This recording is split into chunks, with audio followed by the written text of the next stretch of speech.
Dear human, dear soul, I welcome you to my podcast series Conversations with the Universe. Since a near-death experience, I have the gift to communicate with the subtle energies of the cosmos. This happens in a form of deep meditation in which I ask certain entities of the world beyond to communicate with me. As one of the first contacts with the other world, my old friend and teacher, friend of the Indians, showed himself to me, and it is now a great pleasure for me to introduce you to these conversations as a supplement to the books. Please excuse me if the terms and our articulations are not perfect. Our mother tongue is German, but we try to translate it to the best of our ability. Thank you for understanding. Dear friend of the Indians, please tell us what you wish to teach us on the subject of transition. By this you mean physical death, don't you? You are starting this topic slightly the wrong way. First, we should try to establish what exactly I am trying to explain. Yes, I'm sorry. Please begin the way you want to do it, however you wish to call it. The life energy of your bodies, dear humans, will diminish over time. This is a completely normal process which happens all over the cosmos. Some beings live longer than others. Your environment is a platform for your opportunities, and your soul energy is the only energy that can modify the impact of your environment to some extent in both directions. It can extend life or shorten it. The energy of your soul determines the strength that you have in life, and it ultimately determines how long you live. Therefore, it is very important to me that you understand that a soul wishes to obtain maturity, which does not have to mean that it wants to get old in the sense of physical aging. And when you seek connection to the cosmos and purity, then your soul energy will become very strong. And that in turn can help the body overcome the physical ailments brought on by aging and give you a lot of vitality, while others have no more strength. The soul energy is very present during the first month of your life, and it can, if you wish and work towards this, extend the vitality of your body. That is important. That means that this energy is coming exclusively from the cosmos, and just like you and I are now communicating, and through this, I am directly connected to the cosmos. This energy will flow more strongly when we have this connection, and it can help our cells regenerate so that we feel more vitality, and life energy. Correct. The life energy that the cosmos provides is the chi, that some of you will already have heard of. This means the power that emanates from the source and that permeates everything, and you can tap into this power through your soul. You said this beautifully. Thank you. So the body is embedded into its environment, and the soul is embedded into the body. But it can tap into a different energy source than just the physical environment, right? That is correct. It is part of this energy. But if you live in unconsciousness, you lose this energy source. You mean we do not really lose this energy source, but we only make use of a minute part of it because of our unawareness? Yes, that is what I mean. Then please continue. But there can be no doubt that the human body will cease to function one day. This is a normal cosmic process that all living beings have to go through. The soul will begin the long process of letting go of the body. This process begins long before you truly die. So when, roughly, does it begin? The people who die naturally begin to let go of their body by increments. And what does that look like? The first step is the feeling of diminishing life energy when the perception of life becomes slower, fuzzier. By that I mean to say that old people who live through a normal, healthy aging process experience a first step where they slow down and where the soul begins to leave its form slowly and gradually. The soul decides to end this form. And how does it go on from there? What is the next step? Then the people will become tired. They will sleep a lot. And that helps the diminishing life energy to exist, but it is just enough to maintain the important body functions. The life energy will become weaker and weaker. It is like a sun that slowly sets on the horizon of your life as it gets darker and darker. That sounds very sad. No, it is not sad at all. Because as the life energy wanes, the people begin to suffer, and they do not wish to live like that. One thing leads to the other. If you do not have much life energy, your body becomes a burden, and everything becomes less joyful. This in turn further reinforces the process of detachment of the soul from the body, because what small life energy there is allows all of your being to perceive this leave-taking, and this is the same for all living beings, however unaware or contaminated they may be. And then? Then begins the phase of transition. This begins a few days before the body dies. During this phase, the soul moves further away from the body and further withdraws the remaining life energy. The energy that powered this body becomes weaker and weaker. By that I mean that the people will begin to talk in an incomprehensible or confused manner. They will form words unconsciously or only live in vague memories. They will enter a sort of intermediary world. Oh. And this is so because the soul has already become so detached from the body that it is no longer the memories that speak, but just the physical cellular memory. Could you say it like that? That is correct. You've got it. The consciousness of the soul gives life to the body. But if the soul no longer dwells in the body, then the body consciousness gets weaker, and that means that the people enter into a different type of consciousness. Is that like in a dream? Like a dream of this past life? Yes, that is correct. Consciousness gradually disappears. Roughly how many days before death does this stage begin? That is a matter of the purity and the energy of this soul, dearest. It's difficult to answer. Okay, well, what is the next step? The moment when the life energy has completely left the body is the moment when the soul has completely left the body.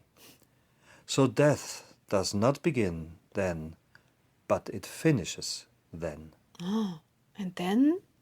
Then the soul will remain near the body for quite a while because it still retains the body's frequency and needs to slowly get accustomed to a wider, more limitless form again. That takes time. This is the most critical phase in all of the cosmos. And I want to point out that you need to treat the death of a person more consciously. I would ask you to observe the following rules.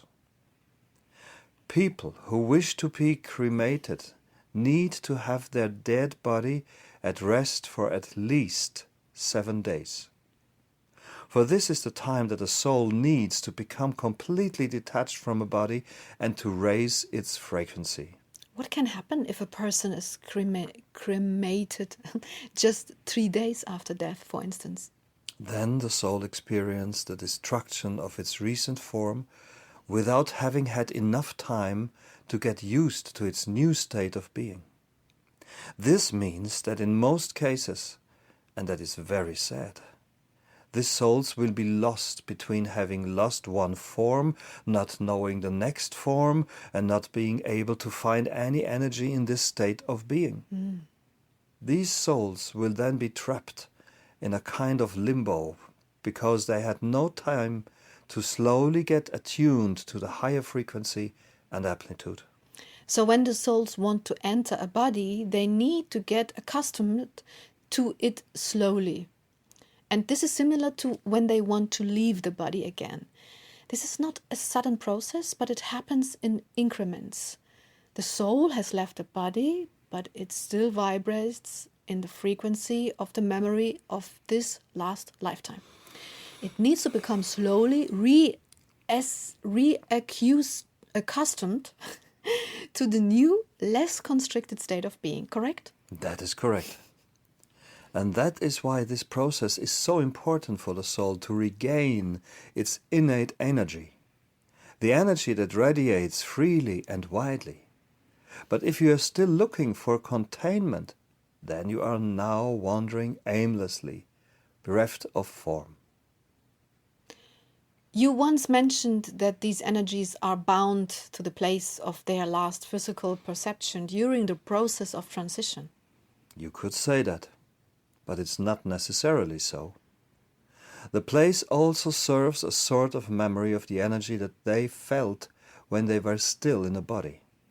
Those souls that have not yet consciously perceived their new form and did not have the opportunity to slowly get used to their new state of being remain at this place, because this is where they feel at home, without a body, to be sure.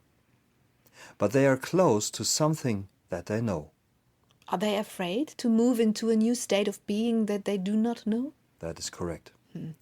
Because if you have spent a lifetime in a narrow corset, you need some time in order to feel your wings again before you can spread them. You will not be able to fly away immediately. You will have to learn it again. I understand. This is a wonderful image, actually. Thank you for this. Okay, so you need to wait for 7 days. I got that. 7 full days, right? Yes, that is the minimum. You can wait longer if you can.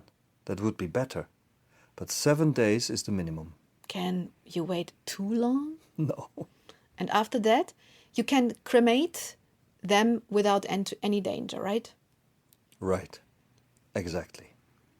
Because they are no longer connected to this body, and therefore a cremation will not cause any problems.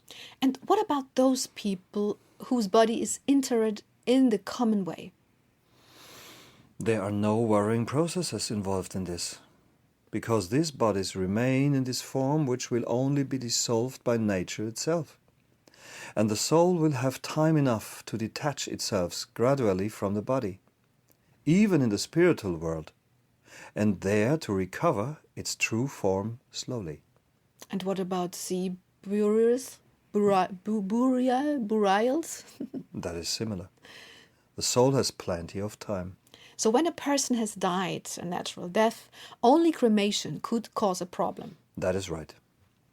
And that is why it is so important that you observe these rules. What about people who die suddenly, for example, in an accident or because of an illness?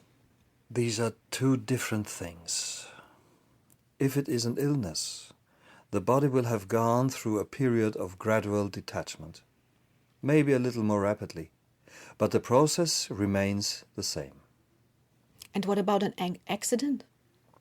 That is a sensitive issue, because the soul has been catapulted from its body. A soul cannot remain in a body when the body is dead. It must depart. For if a soul stayed in the dead body, it would become contaminated without being able to do anything about it. Therefore, this is not possible.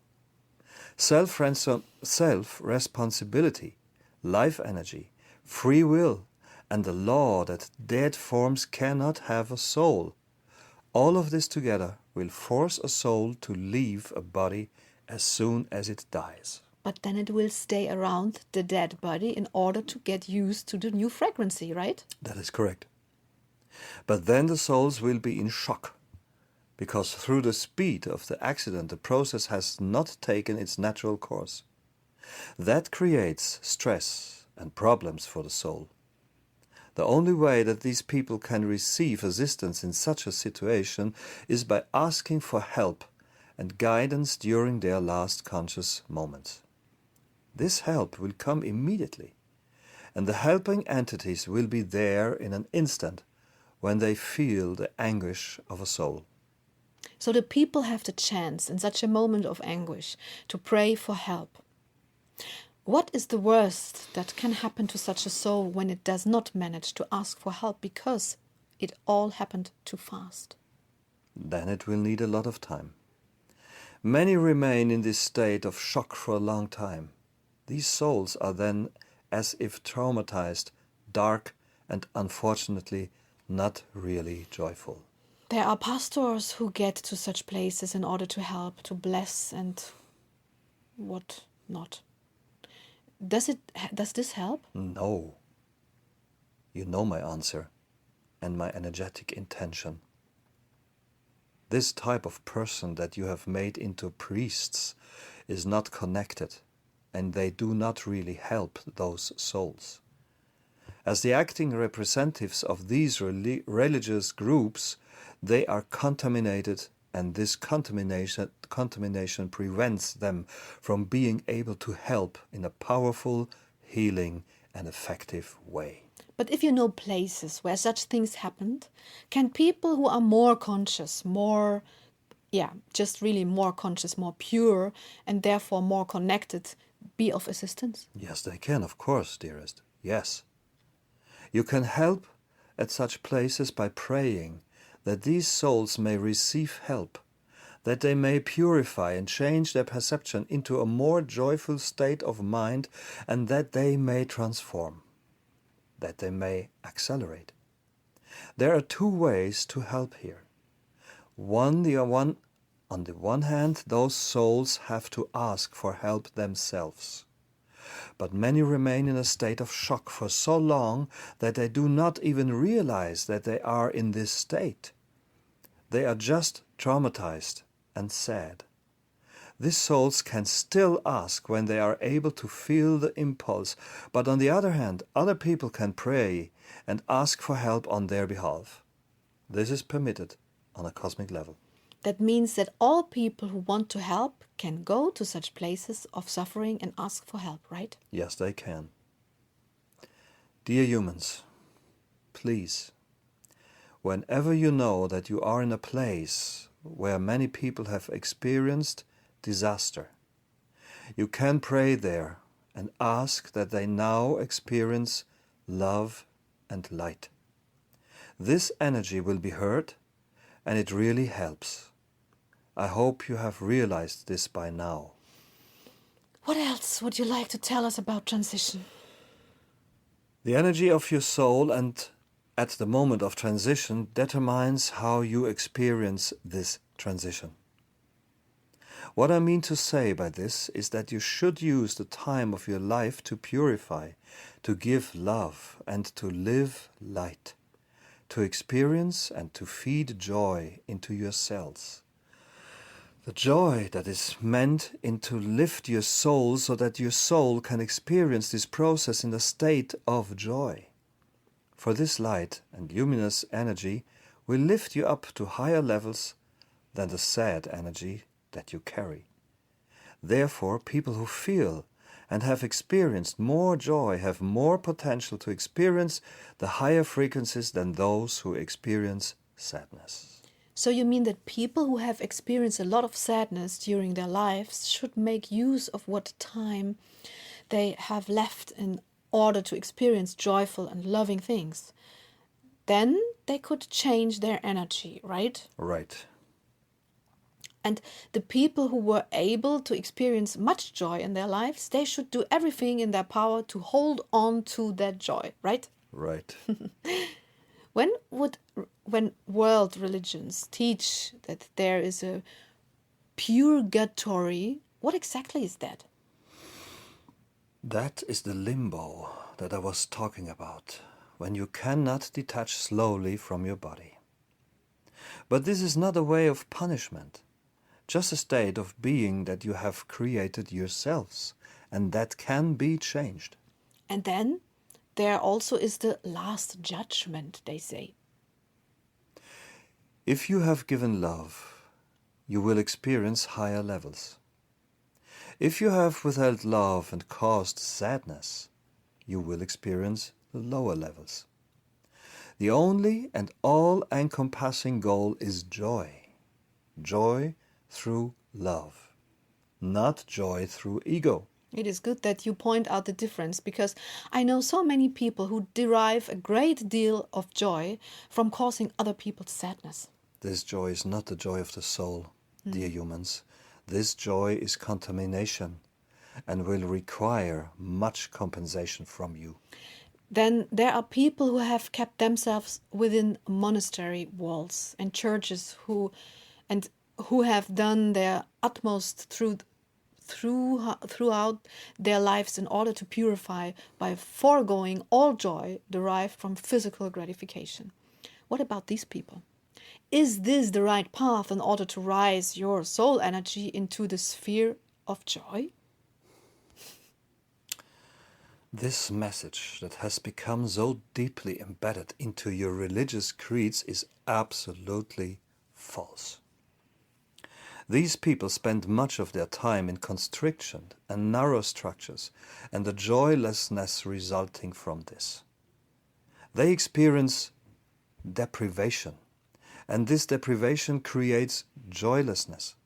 Yet this unfortunately will not help them attain the higher levels. But surely there must be many nurses and priests who had a joyful life. No. You cannot experience the joy of life behind walls. The soul wants to live life to the fullest. The soul wants to immerse itself into life, life in all its colors and forms. It is absolutely possible to purify outside of such narrow structures. That should be clear to all my readers by now and to all who listen. Joy is the key. Joy is your true strength. It does not lie in constriction and building barriers for yourself. But if there really is someone who had a lot of joy within such structures and laughed a lot during this time, why is that not the right way? Sorry, my dear. I think I had made a little mistake. Let me read and let me say this sentence again. It is absolutely not possible to purify outside of such narrow structures. Do you agree? I do agree. Let us continue. So, but if there's really someone, who had a lot of joy within such structures and laughed a lot during his life, why is that not the right way? Maybe it is the right way, for some for a while, but, dear one, it cannot be the right form when you forego so many pleasures of life. Physical pleasure is a huge part of life that you should try to experience in your human form. When you forego these pleasures, then you do not experience the full spectrum of joy.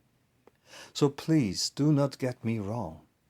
It may be right for a while to forego these energies, but you should not let this dominate your life. Okay, I understand. And is it correct that a person can turn around at any time if they did create suffering? Can they begin immediately to try and change into a form that creates joy?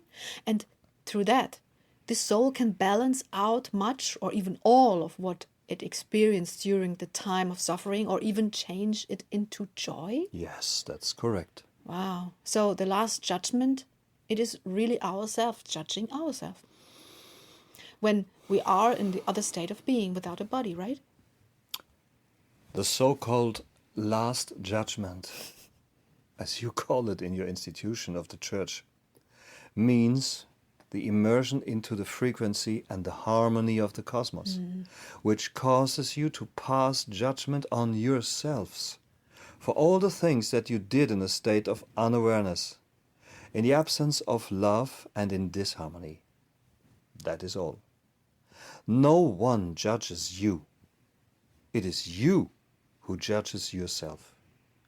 This moment will be a difficult test for you, but you can avoid it by acting consciously and lovingly, striving to balance out past unbalanced deeds while you are still alive.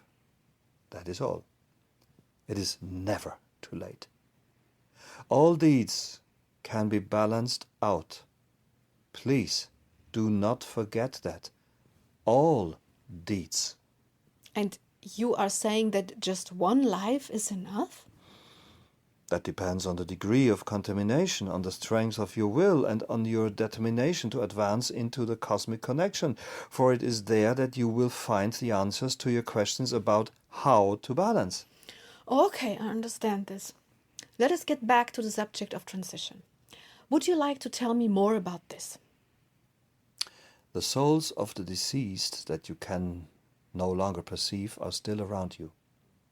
But they will only stay as long as you ask them to stay. For the liberation of these souls also depends on your permission. Therefore, let the dead go. Do not cling on to their memories, their actions, and their frequency. You will see again all that has left you. I say all, because the physical form is nothing compared with what this soul has expressed and has become through its body. So you are asking us to let go of the dead instead of holding on to our memories of them and wishing that they were back with us. Yes, exactly. Letting go is an important process. Therefore, I would ask when you please, really do let go. That you do this from the bottom of your heart, in the deep consciousness that this energy will continue to exist, except that you cannot reach it now in the form that was known to you. But it is, and forever will be, part of the cosmos. It will just be a little bit harder to communicate with it. But death is not the end. It is a state of transition. What happens in terms of transition when people commit suicide? Please tell me what you know about that. I think it's very important. Thank you for asking. This is very important. Naturally, the people who act out of such desperation are not in a state of happiness. These people have made a decision from a state of joylessness that allows them to act without the connection to the cosmos. The problem with such an act is less the act itself, and more the joylessness with which it was committed. One element of contamination is the joylessness with which this act was committed, and the other is the life-destroying act that overrides the permission to live that had been granted by the cosmos. But what if the person asks for permission because they really do not want to experience this form anymore and wish to leave earlier than the body would allow it? This is another matter, because then the people would act in accordance with the cosmos. But most do not do this in accordance with the cosmos. Then they catapult their soul from the body. They rip the life out of the body. These two facts are really not conducive to growth and to purification. Therefore, dear humans, please, if you are desperate enough to entertain such thoughts, then please take the time, find the moment, the place, and the help that will allow you to get back into harmony with the cosmos that wishes for you to live and that gave you life. There lies the answer to your desperation. This is the solution, not this kind of severance. What exactly happens when a person terminates his own life? From an energetic point of view, I mean. The soul knows that the person's ego, has made this decision. And when the soul has to leave the body, this does not usually happen in accordance with the cosmos, but it is exclusively a result of the ego's decision. So, The soul is powerless against this force. Therefore, it neither experienced a true progression of events, nor did it have time to get used to the process. It does not exactly enter a state of shock as after an accident, but a state of despair. And what can it do?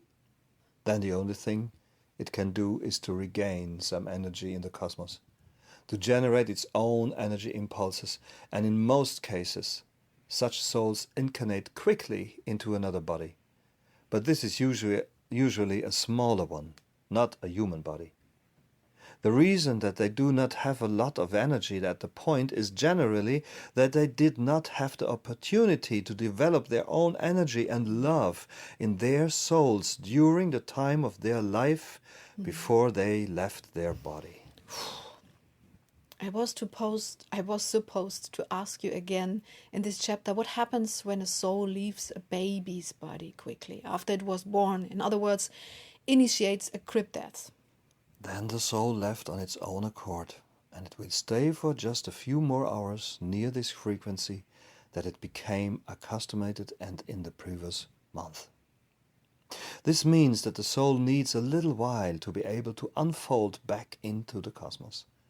These energy usually find another incarnation, because the impulse to incarnate decided against that form, but it will then seek another. Is that then a different race or just a different location or something entirely different? That I cannot say. It is the form and its potential that decides. There is no general rule for this. And what about people who are on life support? That is a very delicate issue. Thank you for this question. I personally find this custom of life support very debatable. Those people who do this need to know that they are interfering strongly with cosmic law. When a soul decides to leave the body, then please let this body go.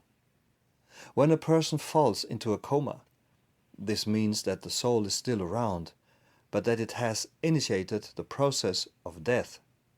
You should respect that and accept it instead of interfering with this process. Everything that you do in order to animate the body for longer than the cosmos intended will cause stress and imbalance for this soul. That means that the souls of the people who are on life support are in a kind of permanent stress, right? Right. They cannot leave, yet they cannot return into this body.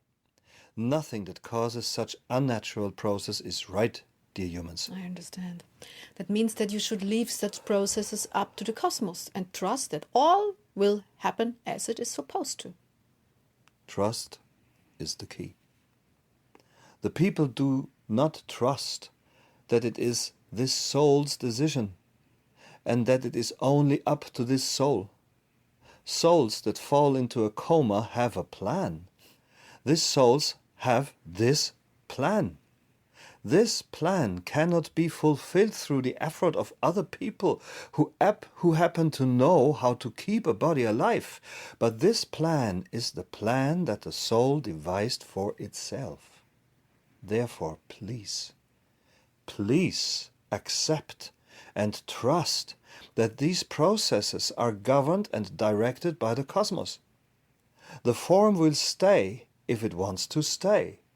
The form will perish when it wants to perish. This decision is up to the soul who inhabits this body and do not one else. But people who woke up from a coma rarely talk about such stress. On the contrary, they usually talk about the light at the end of a tunnel and so on. Can you explain that? With pleasure. The light that you perceive as being at the end of a tunnel exists in eternity. And if you form your perception by integrating joy deeply in your life and by living joyfully, you raise your frequency, and this will change your perception. Then you will skip the darkness of your level, which ultimately is just a form of existence in a lower frequency, and immediately perceive the lighter level. But because I know why you are asking this, I would like to begin with a little background information. The perception of this tunnel is a perception through your other senses when you are outside of the body. These senses perceive differently than your physical senses. This different, spiritual, non-physical perception is distorted by the memory of your physical senses. This means that you are not really walking through a tunnel which exists or is being created around you, but your perception amplifies and moves from the constriction which you perceive as a tunnel into a wider sense of being.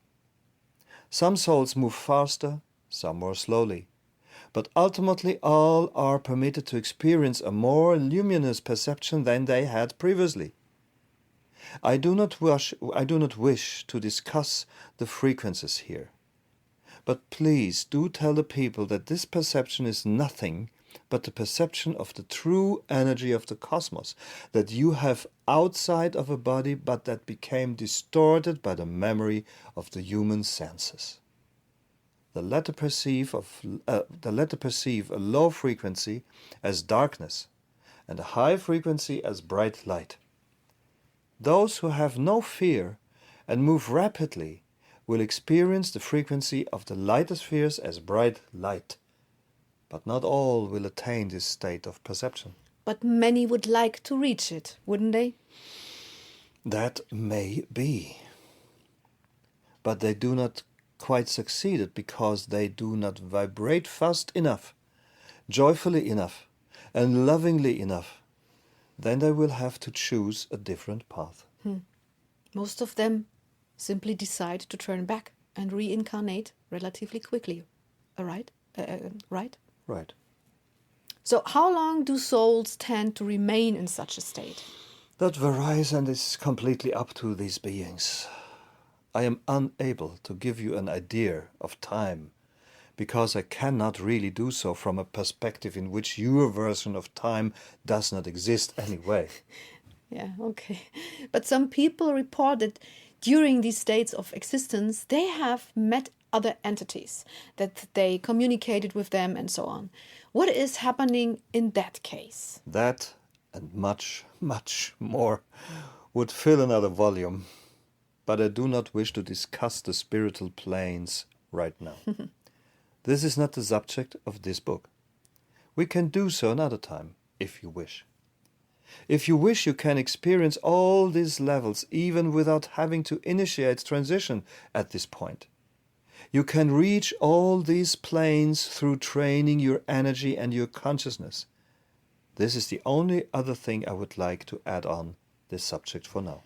I have taken note on that. I would be happy too. I have one more question related to that. Many people who have been through this have had consciousness expanding experiences and found that something suddenly makes sense that made no sense before. What is the reason for that? That is simply connected to the altered perception. They have been able to feel the true power of their soul again, and their soul knows that everything lives and exists in eternity and limitlessness, far beyond the ego, and that there is so much more than what you can perceive through your physical senses. This expansion of consciousness causes their change in outlook. You said that when people who are in a coma are being kept on life support, this creates stress for a soul, but often these people, when they come back, do not remember the stress, but rather the consciousness expanding experience. The light, the energy, the love. How can it be that the soul is under stress, but then does not remember the stress? These people remember the perception of amplitude. But in such a state, the perception of a soul is much more complex than you believe. Since the soul seeks joy before anything else, this type of memory tends to be stored much better than that of a state of desperation. Like a child who remembers the lights of the horizon rather than the surrounding darkness. You understand? Yes, I understand. This seems to me to be a way for the soul to blank out the stress, so that the more joyful memory remains more present in the mind, right? Right. And what about those people who are so ill that they cannot really survive but are kept alive by all sorts of medication and machinery? This is similar, but not quite as disharmonious as when the body is kept alive wholly by machines. But it is the same question that you have to consider. For if it is the cosmos that directs and guides everything, if the soul is the only energy that truly decides when to live and when to die, then it isn't every kind of interference with this process through other people or medication or machines in order to keep this body alive an interference with this decision? Yes, of course. So please tell the people to stop imposing their human laws on the cosmos, but to accept and respect that the cosmos and hence the decision of the soul are paramount. This is important, truly important. Could you say that the soul of a coma patient is in a state of limbo? Yes, you can. Most are then in a kind of limbo where they cannot live and they cannot die. They cannot die and they cannot move on as a soul. All in all, a terrible state of being. I cannot put into words the amount of stress this causes to the soul. Few remember this when they come back to life, but some do. Many try to hold on the joyful memories of the state of transition from dreamlike experiences, but ultimately their experience of the soul in such a state of dominated by stress and helplessness. So you would call it a state of helplessness, right? Yes, exactly. What would you like to talk about next? The distribution of the different types of soul energy on this planet. Aha. Okay. What exactly do you mean by that? I mean the different and manifold kinds of soul energies within you. This is an important chapter. Learning how to handle them is an important aspect of the practical part. I understand. I'm very much looking forward. And I want to remind here that there is one more book written by a friend of the Indians named Initiation into Death and Birth. And we went much deeper into all of these things that he has mentioned here. So I really would recommend to also read this book, Initiation into Birth and Death. And now, thank you very much. Love. Thank you, Sylvia.